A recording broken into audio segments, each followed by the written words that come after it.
Hi guys, I want to officially welcome you guys to Relationship Talk Unfiltered podcast with Prophet Eneh. I am super excited to be finally here. You guys don't know how long I've waited for this moment, and I'm so excited to be finally be doing this. It's super exciting, and I know that you guys are gonna be learning a lot from this podcast. And I don't want to waste much of our time today because, like I said in my introduction, we will bringing you so many goodies helping you to build healthy relationship and marriage. So in today's video, in today's podcast, we are starting off with the primary thing that we need to know even before we start thinking about getting into relationships and marriages. So what is our topic for today? Like you heard, we'll be talking about love. So what is love? One thing I've discovered so much is that a lot of people want to get into relationship, but I kind of discovered that they don't really know much about what love is all about. A lot of people categorize different things as love. People go about saying love is not enough. People go about saying different kind of things about love. And if you see people who are in a relationship, you can possibly ask them what is love, what did they think is love. They'll give you different versions of it. Some will call it one thing, another person will call it another thing. And I discover sometimes that when two people have different opposite meaning to love, it can be very hard for them to actually make a relationship work. So that's why I'm bringing us this topic today. It's the first thing, and if you are able to understand this, then it will help us lay a good foundation in actually taking this podcast to the next level and also taking your relationship to the next level. So I am super excited. So before we dive into the topic mainly, I would like to kind of tell us that most of the things we'll be learning will be biblically based, because I believe that the Bible is the root of so many things that we are experiencing today, and most of the true definition of terms will be found in the Bible. Yes, this is what I personally believe, and I know that a lot of you out there believe that too. So we'll have to go to the Bible. So I have my text here, and I would like to read to us what the Bible defines as love. So we'll start with 1 Corinthians chapter 13 verse 4 to 7. The Bible says, love is patient and kind. Love is not jealous or boastful or proud or rude. It doesn't demand its own way. It is not irritable, and it keeps no record of being wronged. It does not rejoice about injustice, but rejoices whenever the truth wins out. Love never gives up. Love never gives up. Love never loses faith. It's always hopeful and endures through every circumstances. This is I see this as more of like a description of what love is. So when people say love it's not enough, I just believe that they actually don't know what love is all about. Because if you understand love in its entirety, that's what I believe. If you understand love in its entirety, you will discover that love is enough. Love is the only thing you need to make your marriage work. Because here, I can add to this passage. I can say love is understanding, love is transparency, love is vulnerability, love is being caring. We can go on, because sometimes when you say this, people will say, you can just do with love, you have to be understanding, you have to be compatible, you have to be transparent. But then if you look at what the Bible says about love, you discover that every other thing you want to add, or every other thing you feel like you need to add to make your relationship work, it's found in love if you actually know the true meaning of love. So it says love is patient. That means if you say you love your partner, you have to be patient with your partner. You have to develop that spirit of patience. You won't be pushing them, or when they do something that you don't like, you just lose your cool and you are everywhere shouting and stuff. You have to learn to be patient. It says love is kind. You have to be kind to your partner. You have to show a good level of kindness to them.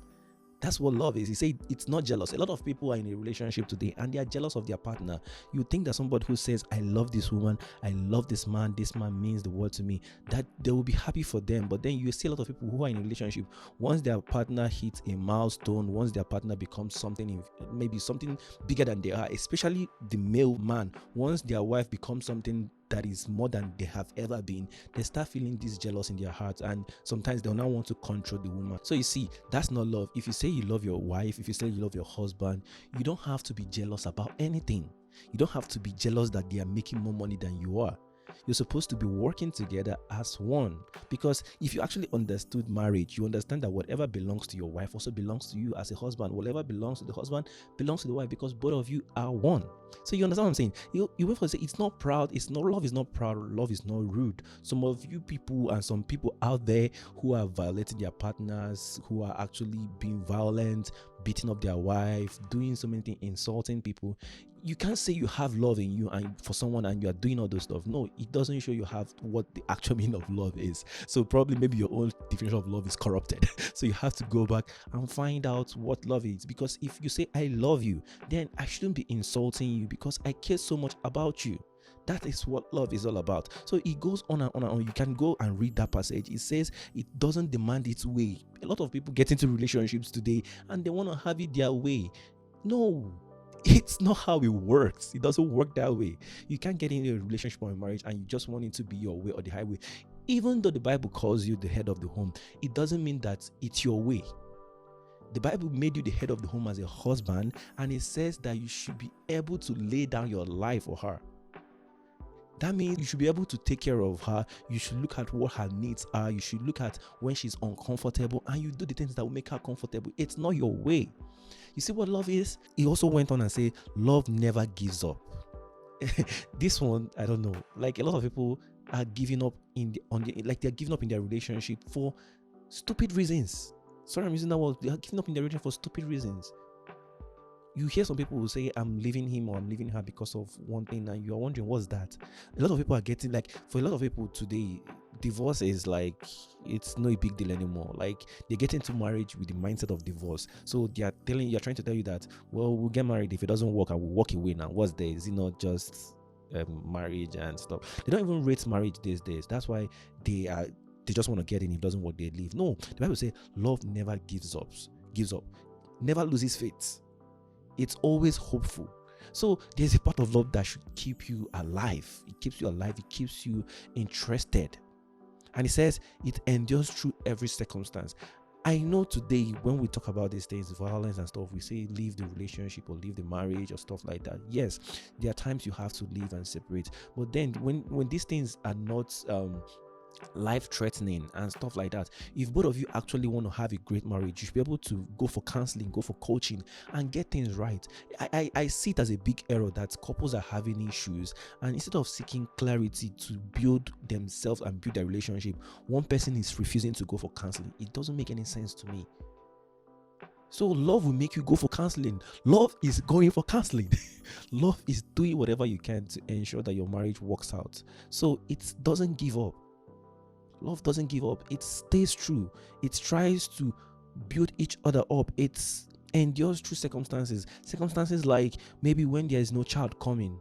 You don't give up on your marriage to go and have child outside marriage without the knowledge of your wife or stuff like that. When you are facing financial challenges, love is meant to stay and fight it out with your partner. Love is not supposed to go out there and go and sell your body or do stuff just so that you get money. No. You're supposed to fight it out together as a couple. That's what love is. So if you actually think you love your partner, you need to go back and read this passage over and over again and allow it to sink in. Like I said, love can be so many more. It can be understanding, it can be transparency, it can be so much more. That's what love is. Because sometimes we say I love you, we don't even think about it. When you say I love you, you're trying to tell the person, I respect you, I honor you, I will not do you any wrong, I will not keep any record of wrong. That's what you're saying. But people don't know what they're saying. We just use that word love. So if you take a look at this, you see that most times it boils down to people understanding what love is, that love is not just one thing. Because also when people say love is not enough, they are referring to one aspect of love. They are just referring to the part of love that is a feeling. We'll still talk about this later when we start talking about the different kind of love that we have. You understand that this is just a part of love. It's not love in its entirety. Love in its entirety comprises a lot of things. Even the Bible says God is love. You can even imagine it. So there is more. There is more to love than just what we hear today, what we see today, what we see people talk about today. There is more. There is more. Even people today, they say, I love my car, I love my baby, I love my cat, I love my book, I love this, I love that. Even to inanimate things, we use the word love. So this alone should let you know that when you say you love your book, the kind of love you're expressing to your book, or you're expressing that you have for your book, is different from the love you are saying you have for someone else, for a human being, or for your ball. They are not the same thing. This alone should make you understand that they are different kinds of love. There are different things love comprises, because you can't say I love my book and you are saying I have feelings for my book. Do you have feelings for your book? Does it even make sense that somebody says I have feelings for my book? They will have to take you to a psychiatric to check if you're okay, but then you say I love my book. So you see, this alone helps us to understand that there are different levels to love. There are different stages, there are different categories, there are different parts of it. So it's the love in its entirety that makes your relationship work. So let us take a look at different kind of loves, because the English word, we just have love, but in the Greek word there are different kinds of love. There is the agape love, and the agape love is the God kind of love. If you read your Bible and you remember John chapter 3 verse 16, the Bible says, for God so loved the world that he gave his only begotten son, that whoever believes in him will not perish but have everlasting life. It says, for God so loved the world that he gave. So when we're talking about agape love, we're talking about the unconditional love, the love you have for strangers. Do you remember in the Bible where God said, love your enemy and do good to them that persecute you? That's the kind of love the Bible is talking about. It's not the other kinds of love. It's this particular one, this selfless love, this love that makes you care about strangers. The strangers you see on the road, you give them something, give them arms. You go to the motherless babies, you go to people that don't have parents, or people that are begging on the road. The kind of love you show to them, this is the love. This is unconditional love. It has nothing attached to it. You do it out of the abundance of your heart. This is a different kind of love. And the truth is that we ought to have this kind of love for every human being on earth. That's the way God says it. God expects us to love everybody. That's why he even extends this kind of love to our enemies. So if you have this kind of love, it's easier for you to relate with people who you don't even know. You understand what I'm saying? So it's the selfless kind of love. The Bible says, while we were yet sinners, Jesus died for us. You see, we didn't even do anything for Jesus to die for us. So it's unconditional. We're supposed to extend this kind of love to everybody, who we know, who we don't know, and who we are still going to know. So it's the unconditional love, agape love. Then the other kind of love is eros. Eros is the romantic kind of love. Eros is the kind of love you have for somebody that you have feelings for, somebody you want to have sexual relationship with. This is the kind of love you have for the person. So when you see somebody and the butterfly in your tummy starts jumping up and down, and you're feeling somehow tingling inside your body, this is the kind of love you are feeling, because you have this emotional connection, and that's where feeling comes in. That's the kind of love that deals with feelings. That's the kind of love most people express today. When they say I love this guy, it's that emotional kind of love, that feeling. That's what they are trying to say. I love this person, I love this man, I love this woman, and stuff like that. This is the kind of love I said you express to someone you have emotions to. You don't express this kind of love to strangers. You don't express you don't feel this kind of love for family members. You don't feel this kind of love for random friends, casual friends. It's only somebody that you're attracted to, that you want to have sexual relationship with, that you kind of feel this kind of love for. You see, what many people do today is that they talk when they say I love you, or when they are in a relationship. This is the kind of love they operate on. So this is the feeling, and this is the kind of love they say is not enough. This is what I want to believe. This is the kind of love they say it's not enough, not the other kind of love. So when they say this love is not enough, this is what they're talking about, and this is not enough to actually make a relationship work. This kind of love is not enough, because it deals with our feelings. Our feelings can change anytime. You can be angry now, and the next 5 minutes you are happy. You can be happy now, somebody will just say something and you are angry. You can love this guy and they just make one comment or something like that, the whole thing disappears. You see, this is so unstable. So you cannot even you cannot build a relationship just on this kind of love. There's more to do. So you understand what I'm saying? So the next kind of love is the philia. This is what they call the friendship kind of love. A good example is David and Jonathan in the Bible. David and Jonathan had this kind of love for each other, to the point that Jonathan had to give up his right to be the ruler of the children of Israel and allow David to lead. He didn't fight him even when the father was fighting David. He allowed him. So there is this kind of love that is between friends, your closest friend, your best friends. Those are the kind of love you don't have any emotional sexual feelings for them, but you just really love this person, you really like this person, you really like being around this person because there's a vibe they give to you. There are things you guys exchange, there are things you guys share with each other, and the deep connections you people have with each other. You can even see it with Jesus and John in the Bible. You can see it with Ruth and Naomi. There are so many people that had this kind of friendship in the Bible that you can also see that. And even today in our world today, you can see different people have this kind of friendship with each other. So this philia is the friendship kind of love. Then the last one that we'll be touching today is the storge. So the storge is the kind of love that is between family members. So you discover that sometimes the kind of friendship or the kind of love you have for your friend is different from the kind of love you have for your family member. That's why most times they say blood is thicker than water. What they're trying to say is that the closeness between a family member is different from the closeness you have with a friend. Yes, I know there's few exceptions when there is strife in the family and stuff like that, but yeah, there's a point in a family where once I tell you, hey, meet your cousin Mark, he has been in the US, or he has been in Nigeria, or he has been somewhere, meet him for the first time. You discover that there is this connection you have with this person immediately, or not like you don't put the person at the arm's length, but more like you welcome them immediately, closely. You try to get to know them as family member because they have just told you that this person is your family member. You understand what I'm saying? So same thing doesn't happen with a friend. Sometimes when people introduce you to a new friend, you keep them at arm's length first of all before it takes you time to bring them close and stuff like that. So but when it comes to family member, it's easier to actually have this person around you, do so many great things together, love them naturally without anything attached because they're your family member. You love your brothers, you love your sisters, you love your aunties, uncles, and families, stuff like that. It's the such kind of love. So the interesting thing about all this is that we are supposed to express the agape kind of love to strangers and everybody, the eros to people that we are attracted to, the philia to friends, then the storge to family member. But then I've also noticed that these things can interchange. Like, for example, a friend can become as close as a brother. The Bible said there are friends that are as close as a brother. So there are friends that you get so close to and they even become family members and stuff like that. They are not your blood directly, but when you see them, you feel like, this person, we are tight. This is my G.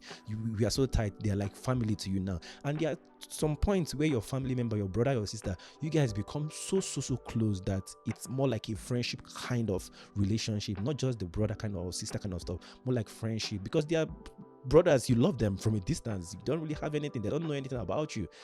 But then there are brothers or sisters you might have. They know almost everything about you. You guys have grown from family member to friendship, or maybe from friendship to family member. And those people, you also love them unconditionally too. You see, it's possible that you can give mix up of this love to different people, but you can't actually give everything to these people.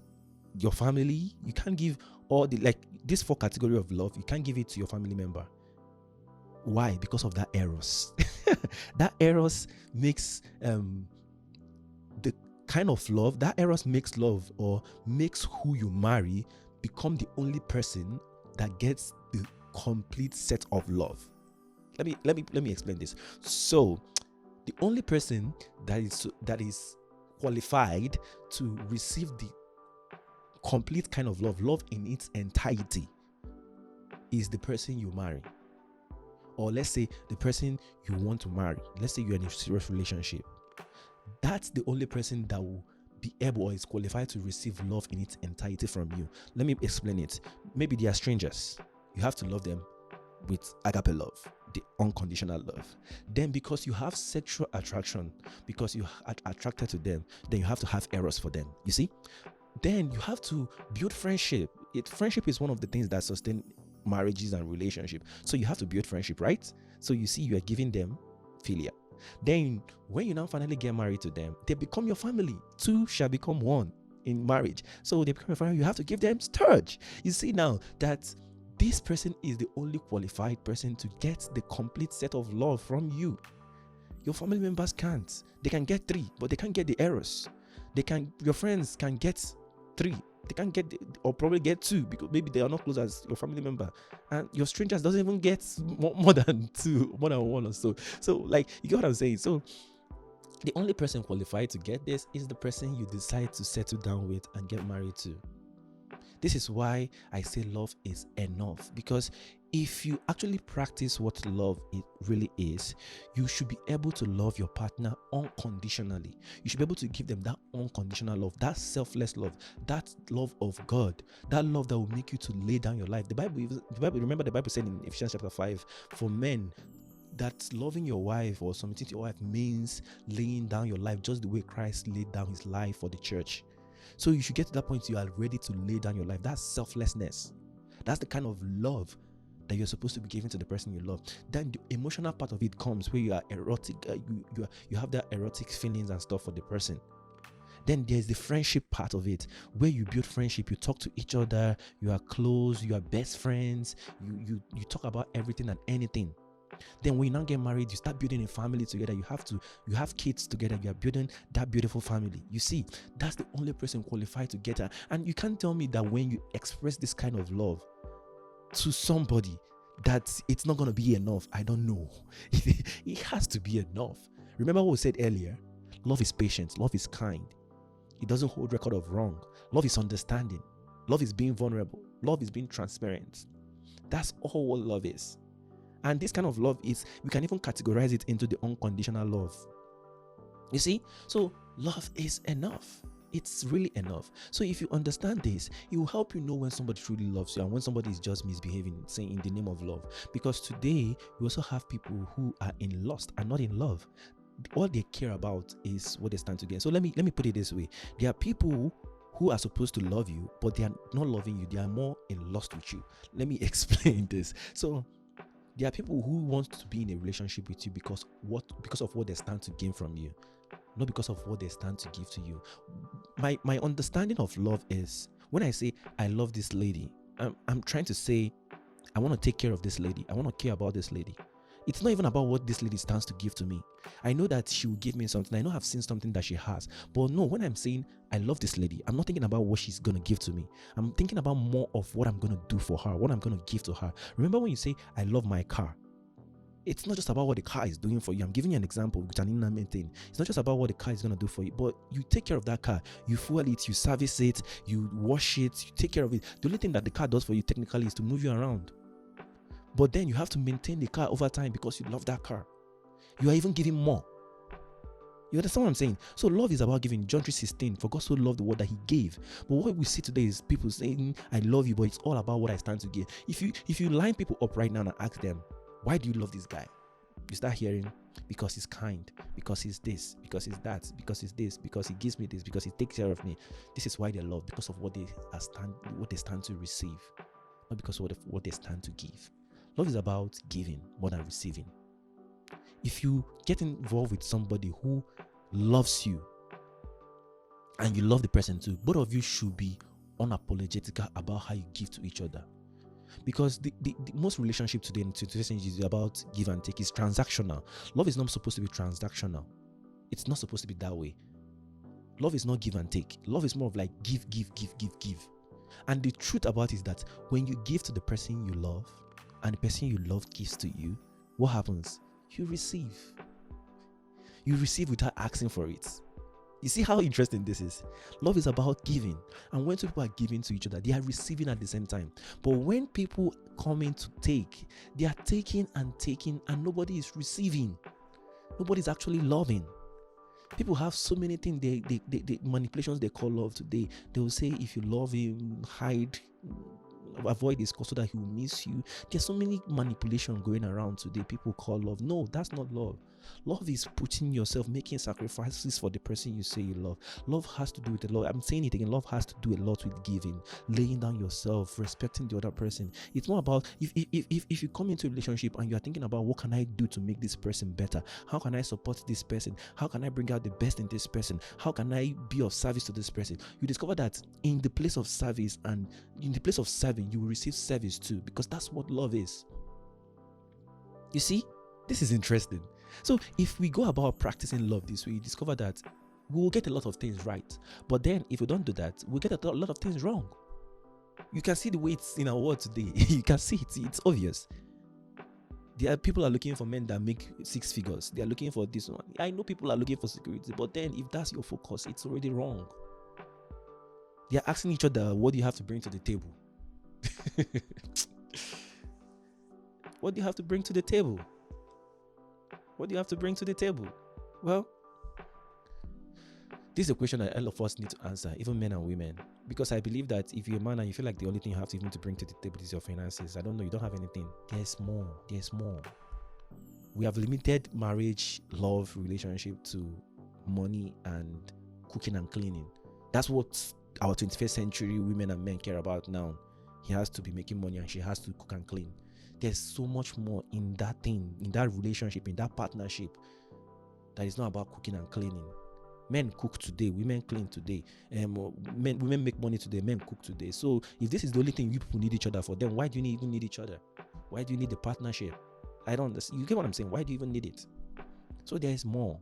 So when you say, I love you, you're trying to say, I want to be the best for you.